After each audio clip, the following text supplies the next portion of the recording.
Ja Morant on IG Live in the club with his shirt off, polishing a gun that looked like a 380. It resulted in a, let's take a break from each other statement from the Memphis Grizzlies. They didn't term it a suspension. He is under league investigation.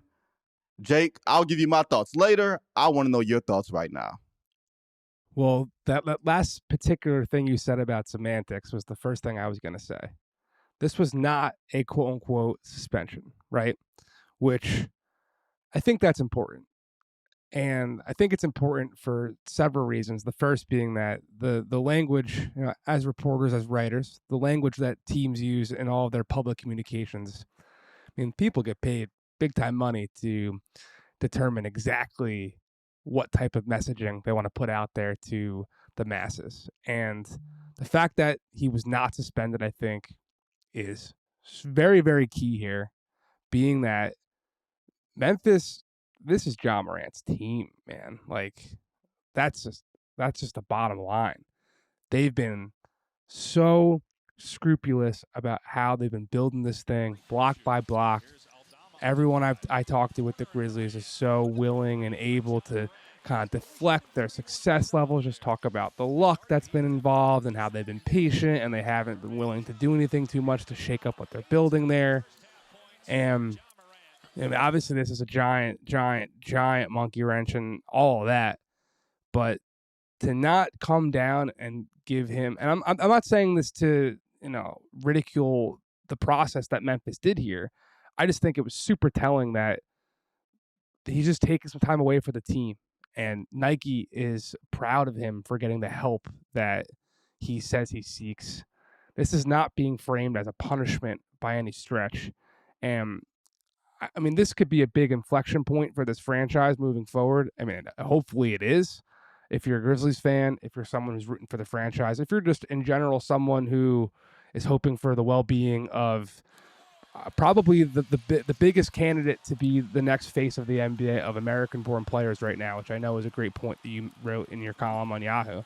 So I think that all suggests that there's a concerted effort here to try to move forward from this quickly and to leave it in the rear view and to leave it in the rear view good, because if there was a different direction, if there was like a strict, iron fist, and the fact that this punishment or whatever, I mean, lack of you know what I'm saying. The fact that this, directive came after the league finished their investigation, I think goes to show that Memphis is really trying to just keep this as buttoned up as possible and move forward as quickly as they can.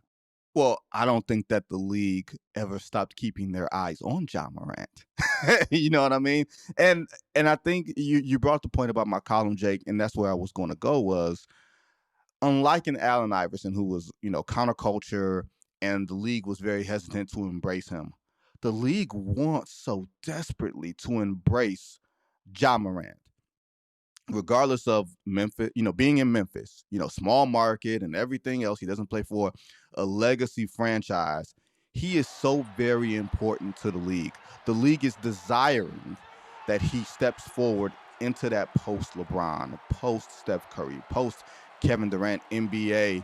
Because while the old guys have held on for a very long time, there isn't hardly too many guys next to a Jason Tatum that you can say American born, bankable superstar, on the floor, available, all those things. So they're not trying to come down on him. They want him to succeed. They're going to give him every avenue possible to succeed. And Jake, there are things that work in his favor. Unlike other players that we may wind up talking about on this podcast, his teammates like him, right? They play hard for him. So there's a lot of fertile ground there. This isn't someone who is unlikable to the people who are close to him as far as basketball wise. But there's this other element of his life that, okay, you're making a $200 million contract. You're playing in Memphis. And Memphis is not big enough. Like, you live in New York, I live in Detroit. Memphis is closer to a Detroit in terms of size proximity, even though Detroit is worlds bigger than Memphis. And I said it to say, Jake, the bad guys and the athletes don't hang out in different places. You know what I mean? There isn't that much space for, the guys who make the money not quite the right way and the Ja Morants of the world to be in diametrically different places. So if you keep toting that thing, if you keep hanging around wanting to play, someone's going to test you. And that's not going to end up well. And best believe the league knows that.